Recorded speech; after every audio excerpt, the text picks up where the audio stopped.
Hello दोस्तों, कैसे आप लोग। स्वागत है आपका आपके चैनल प्रतिपक्ष क्रीडा में। दोस्तों हम लोग यहाँ पर आज देखने वाले हैं प्रैक्टिस सेट 19वां। हम लोग 18 प्रैक्टिस सेट सॉल्व कर चुके हैं। अगर दोस्तों आप लोग 18 प्रैक्टिस सेट कर लोगे दोस्तों, कहीं ना कहीं आपको हर प्रैक्टिस सेट से 3 से 4 नंबर जरूर मिल जाएंगे। ओके दोस्तों, अगर आप सारे प्रैक्टिस सेट को सॉल्व करते हो जो हमने आपको यहाँ पर कराया था और इस समय तो करा रहे हैं दोस्तों, कहीं ना कहीं आपका 30 में से 30 नंबर आ जाएगा। हम लोग यहाँ पर देखने वाले हैं सीटेट के बाल विकास के 30 अति महत्वपूर्ण प्रश्न। ओके दोस्तों, 30 में से आपको 25 प्रश्न करके दिखाना है। अगर आपका 30 में से 25 प्रश्न सही है तो दोस्तों कहीं ना कहीं आपकी तैयारी बहुत ही अच्छे से चल रही है। दोस्तों अगर आप नए हो तो आप लोग चैनल को सब्सक्राइब करिए, वीडियो को लाइक करिए, प्लस आप लोग वीडियो को शेयर करिए। अगर दोस्तों आपने सब्सक्राइब कर रखा है तो आपका फर्ज है कि शेयर करना प्लस वीडियो को लाइक करना। अगर आपका कोई भी डाउट हो आप हमसे कमेंट बॉक्स में पूछ सकते हो, क्योंकि यह कमेंट बॉक्स आपके लिए है, आपको उसका यूज करना चाहिए। अब यहाँ पर हम देखते हैं आज पहला क्वेश्चन है, निम्नलिखित में से कौन बुद्धि की परिभाषा नहीं है। इसमें आपको बताना है कि कौन सी बुद्धि की परिभाषा इसमें से आपका नहीं है। अगर तो हम बात करें उत्तर की, इसमें आपका हो जाएगा चौथा। दोस्तों राजनीतिक, आर्थिक एवं सामाजिक शक्ति प्राप्त करने के लिए प्रयुक्त युक्ति बुद्धि है। दोस्तों जब बालक छोटा है दोस्तों उसमें सामाजिक, आर्थिक और दोस्तों राजनीतिक ये विकास उतनी जल्दी से नहीं हो पाएगा। ओके दोस्तों, ये आपके चौथा बिल्कुल बेकार प्रश्न है, उसमें बिल्कुल बेकार क्वेश्चंस हैं, यानी आपका हो जाएगा पहले का चौथा। सेकंड आपको हो जाएगा अनुकरण दूसरे व्यक्ति के बाह्य व्यवहार की नकल है। दोस्तों अनुकरण का मतलब होता है देखकर सीखना। ओके दोस्तों, मान लो आप कुछ भी देख रहे हो, आप कुछ भी अनुकरण कर रहे हो दोस्तों, उसे देखकर सीखना। यह कथन किसका है। अगर कथन की बात करें इसमें आपका पहला बिल्कुल सही हो जाएगा। अब यहाँ हम चलते हैं नेक्स्ट क्वेश्चन नंबर 3 की ओर। इसको हम थोड़ा जूम कर दें ताकि आपको अच्छे से दिखाई पड़े। तीसरा आपका है, आप अपने कक्षा के बच्चों के बौद्धिक विकास में परिपक्वता लाना चाहते हैं, इसके लिए आप निम्न में से किसका चुनाव करोगे। तीसरे की बात करें तो तीसरे में आपका पहला बिल्कुल सही हो जाएगा, यानी बच्चों के समझ आने वाली समस्याओं को सुलझाने में उसकी मदद करेंगे। ओके दोस्तों, तीसरा में आपका पहला बिल्कुल सही हो जाएगा। अब यहाँ हम बात करते हैं क्वेश्चन नंबर 4 की। चौथा आपका है, आपकी कक्षा का एक छात्र कक्षा में काफ़ी बात करता है, आप उसके विषय में पता करते हैं तथा पाते हैं कि वही छात्र अपने घर पर बहुत ही कम बात करता है, आप उस छात्र के विषय में निम्न में से क्या विचार करेंगे। दोस्तों आप लोगों ने देखा होगा कि कुछ बालक ऐसे होते हैं जो कि स्कूल में बहुत बोलते हैं, घर पे नहीं बोलते हैं, और कुछ ऐसे होते हैं जो घर पे बहुत बोलते हैं और स्कूल में, विद्यालय में कुछ भी नहीं बोलते हैं। चौथे की बात करें दोस्तों, चौथा में आपका चौथा बिल्कुल सही हो जाएगा। उस बच्चे के विचार को विद्यालय में मान्यता मिलती है। देखिए दोस्तों, आपके बातों को जहाँ पर भी सुनी जाएगी, जहाँ पर भी समझी जाएगी दोस्तों, वहाँ आप अपने बातों को कहोगे, बोलोगे, इसीलिए आपका चौथे का चौथा बिल्कुल सही हो जाएगा। अब यहाँ हम देखते हैं क्वेश्चन नंबर 5। पांचवा आपका है, प्राकृतिक पर्यावरण पर प्रभाव अधिगम की दशा को प्रत्यक्ष रूप से प्रभावित करता है से तात्पर्य है। पांचवें का आपका हो जाएगा पहला। ओके दोस्तों, जलवायु तथा वायुमंडलीय दशाओं का योग बालक की बौद्धिक निष्पत्ति तथा सृजनशीलता पर गहरा प्रभाव डालता है। दोस्तों जैसा वातावरण रहेगा वैसा ही बच्चे के दिमाग पर उसका असर पड़ेगा, इसलिए अच्छे वातावरण में अच्छे बच्चों का विकास होता है। 6वां आपका है, आप अपनी कक्षा के एक पिछड़े छात्र में अधिगम की गति को तीव्र करना चाहते हैं, जिससे कि वह समान छात्रों की श्रेणी में आ सके। इनके लिए आप निम्न में से क्या उपाय अपनाएंगे? 6वें की बात करें, 6वें में आपका पहला बिल्कुल सही हो जाएगा, यानी उत्तम शिक्षण विधि का प्रयोग करते हुए उसे सही दिशा में प्रेरित करेंगे। उत्तम शिक्षा ही देना है हर बच्चों को, यह आपका फर्ज है। अब यहाँ हम देखते हैं क्वेश्चन नंबर 7। 7वां आपका है, किसी बालक में संवेग आवश्यक है, क्योंकि दोस्तों संवेग, देखिए दोस्तों संवेग हर व्यक्ति के अंदर होता है, वह चाहे हम हो, चाहे आप हो, चाहे कोई बालक हो। संवेग हर बालक के, हर व्यक्तियों के, वह महिला हो या पुरुष हो, हर किसी न किसी प्रकार का संवेग तो होता ही है हर किसी के अंदर। इसका हो जाएगा आपका बालक द्वारा किसी विशेष दशा में दिया गया प्रत्युत्तर है। 8वां आपको जाएगा, एक अध्यापक को अपनी शैक्षिक क्रियाओं के अभियोजन के समय जातीय भेदभाव के संदर्भ में अपनी शिक्षण प्रक्रिया में क्या अपनाना चाहिए? दोस्तों यहाँ पे आपका 8वें की बात करें, 8वें में आपका जाएगा सीखना, यानी लचीलापन। लचीलापन आपको अपनाना चाहिए। अब यहाँ हम बात करते हैं क्वेश्चन नंबर 9। 9वां आपका है, आपकी कक्षा में कुछ बच्चे शारीरिक रूप से निशक्त, कुछ बच्चे मानसिक रूप से निशक्त तथा बाकी बच्चे सामान्य हैं। आपके अनुसार उन्हें कक्षा में बैठने की निम्न में से कौन सी व्यवस्था सर्वाधिक उपयुक्त होगी? अगर बात करें 9वीं की, दोस्तों आपका हो जाएगा बच्चों को कक्षा में कहीं भी बैठने की सुविधा प्रदान की जाए। तो दोस्तों बालक किसी भी प्रकार का हो, उसे पूरी छूट मिलनी चाहिए कि वह कहीं पर भी किसी के साथ भी बैठ सकता है।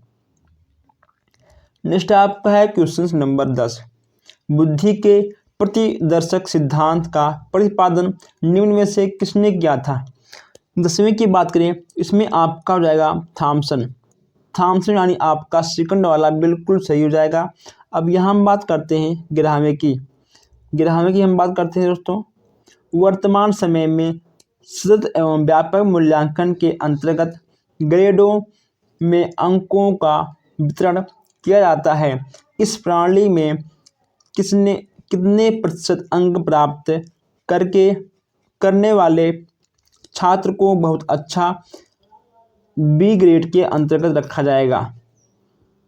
दोस्तों एक होता है अच्छा, एक होता है बहुत अच्छा। अगर बात करें बी ग्रेड की, तो आपका दोस्तों बी ग्रेड 65% से और 74 आएगा। अगर दोस्तों बात करें ए ग्रेड की, तो आपका ए ग्रेड आएगा 90 से 100% तक। दोस्तों ये ठीक है, आपका आएगा बी ग्रेड के साथ। ओके दोस्तों, चलिए अब हम आगे बढ़ते हैं। नेक्स्ट आपका है मूल्यांकन। 12वां आपका है, मूल्यांकन की प्रक्रिया के दौरान शिक्षकों को काफ़ी सावधानी बरतने की आवश्यकता होती है। इस दौरान शिक्षकों को निम्नलिखित में से कौन सा कार्य नहीं करना चाहिए? अगर बात करें 12वीं की, इसमें आपका हो जाएगा नंबर 3, यानी शिक्षार्थियों को विभिन्न वर्ग में विभाजित कर उनके बीच तुलना करना। दोस्तों अलग अलग करना, तुलना करना, ये आपका गलत है, यानी आपका दोस्तों जो गलत है वही आपका सही है। ओके दोस्तों, आपका जो गलत है वही आपका सही है, क्योंकि यहाँ आपसे पूछा गया है, नहीं है। ओके दोस्तों, यह आपका हो जाएगा 12वें का तीसरा बिल्कुल सही हो जाएगा। अब यहाँ हम देखते हैं क्वेश्चन नंबर 13। आप अपनी कक्षा में अपने शिक्षण के दौरान कड़ी मेहनत करते हैं, फिर भी आपकी कक्षा में काफ़ी शैक्षिक विभिन्नता दिखाई देती है। इसका क्या कारण हो सकता है? अगर बात करें 13वीं की, इसमें आपका हो जाएगा नंबर 3, भिन्न भिन्न छात्रों में वैश्विक गुण भिन्न भिन्न होते हैं। ओके, तो अलग अलग छात्रों का अलग अलग सीखने का तरीका होता है, समझने का तरीका होता है। अलग अलग विद्यार्थी अलग अलग प्रदेशों से आए हुए होते हैं। आपका 13वें का तीसरा बिल्कुल सही हो जाएगा। अभी हम बात करते हैं 14वें क्वेश्चन की। आपकी कक्षा की एक बालिका मीरा विद्यालय में होने वाली प्रत्येक क्रिया के विषय में जानने के लिए सबसे अधिक उत्सुक रहती है। आपकी उसकी इस प्रक्रिया पर प्रतिक्रिया होगी। दोस्तों, आपकी कक्षा में कोई बालिका है जिसका नाम है मीरा। वह दोस्तों हर चीज़ जानने के लिए बहुत ही उत्सुक रहती है। इससे आप क्या समझोगे? दोस्तों, मीरा एक सृजनशील बालिका है। 15वां आपका हो जाएगा, आपकी कक्षा का एक छात्र मोहन बोलते समय हकलाता है।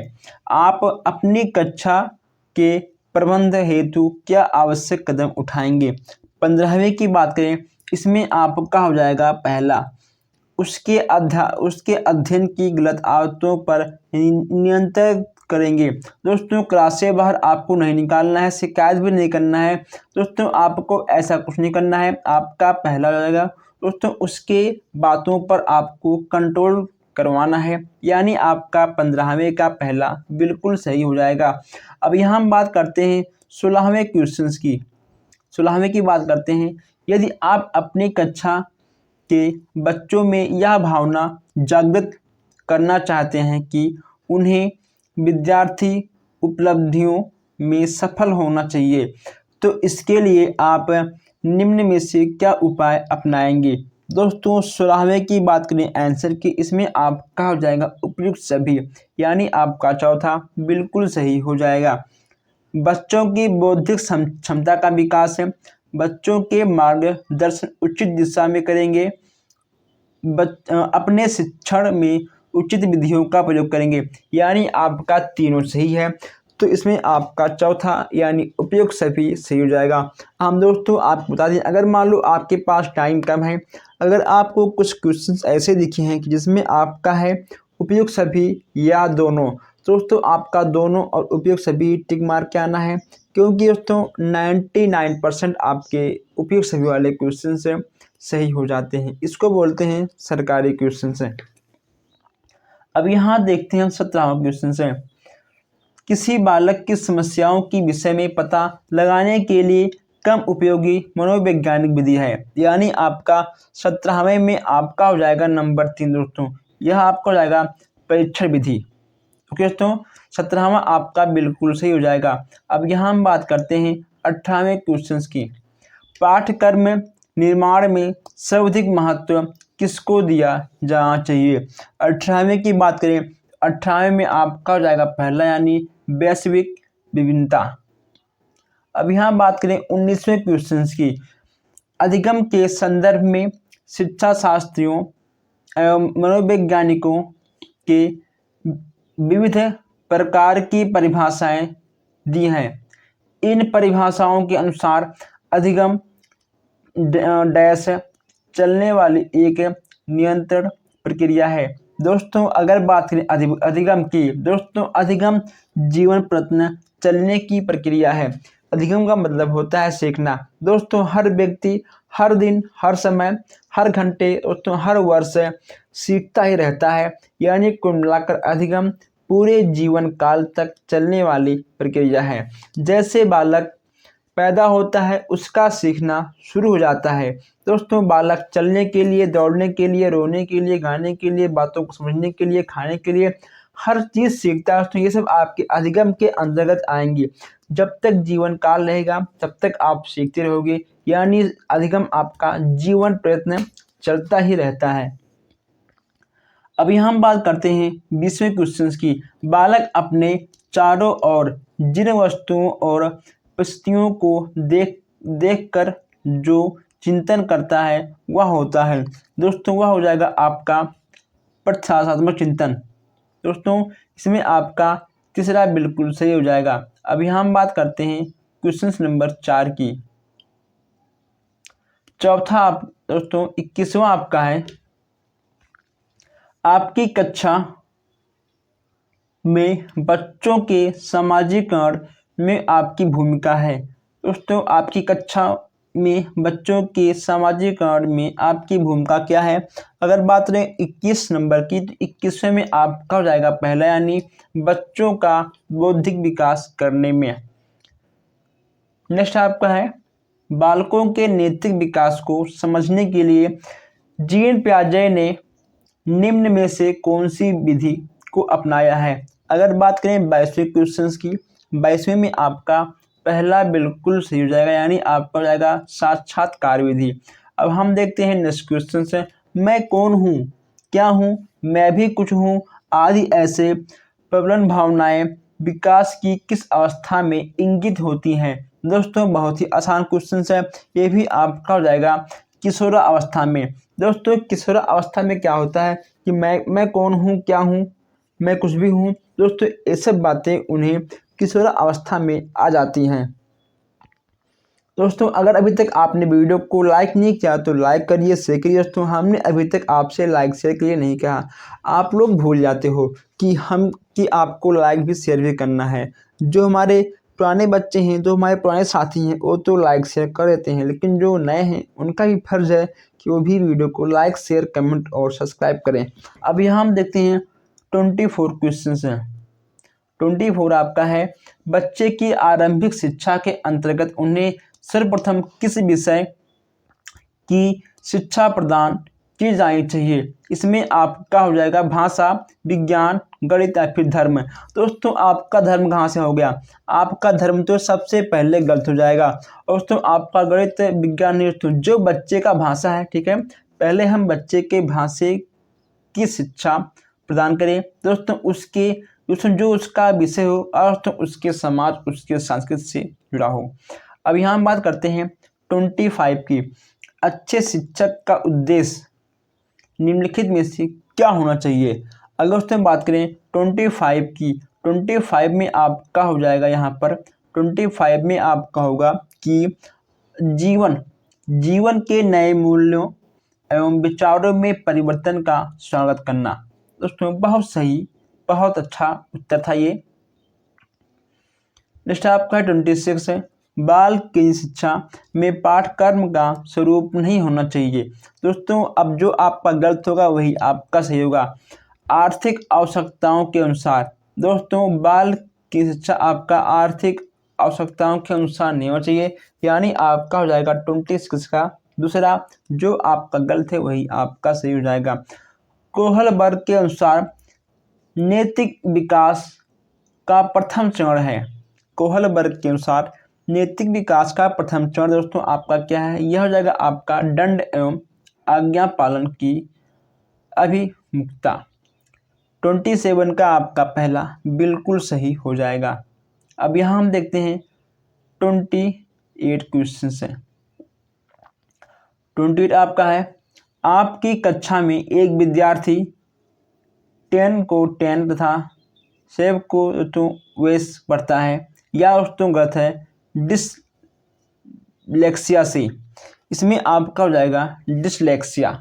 ओके दोस्तों, डिसलेक्सिया आपका बिल्कुल सही हो जाएगा। अब आगे बढ़ते हैं, यहाँ पे नेक्स्ट आपका यहाँ पर है 29 क्वेश्चन है। आपकी कक्षा में कुछ छात्रों की दृष्टि कमज़ोर है और वे पढ़ने में भी कमज़ोर हैं। वे आपसे निवेदन करते हैं कि शामपट पर देख नहीं पाते हैं और उन्हें आगे बैठने की अनुमति दे दी जाए, तो आप ऐसी स्थिति में क्या करेंगे? दोस्तों आपके क्लास में कुछ बच्चे ऐसे हैं जो कम देख पाते हैं, क्या उन्हें आप आगे बैठने की अनुमति देंगे या नहीं देंगे? उनकी इच्छा के अनुसार दोस्तों उनकी इच्छा के अनुसार दोस्तों उन्हें आगे बैठने देंगे, जिससे वे शामपट पर लिखी सामग्री देख पाए। नेक्स्ट आपका है और लास्ट क्वेश्चन आपका दोस्तों है 30वां आपका है लास्ट क्वेश्चन से, शिक्षा की पाठ चर्चा बदलती रहनी चाहिए। क्योंकि दोस्तों क्योंकि समाज की आवश्यकताएं बदलती रहती हैं। तीसरा में आपका सेकंड वाला बिल्कुल सही हो जाएगा। दोस्तों हम लोगों ने आज यहाँ पर 30 क्वेश्चन देखे हैं और 30 में से आपका कितना क्वेश्चन सही गया आप लोग कमेंट करिए। अगर आपका 25 क्वेश्चन सही गया तो बहुत अच्छी बात है, आपकी तैयारी बहुत ठीक ठाक चल रही है। दोस्तों आपको 30 में से 25 क्वेश्चन करना था। अगर आपका 25 क्वेश्चन सही गया तो अच्छी बात है। अगर आप नए हो तो आप लोग चैनल को सब्सक्राइब करिए, वीडियो को लाइक करिए और हम फिर मिलते हैं नेक्स्ट क्लास में। Thank you.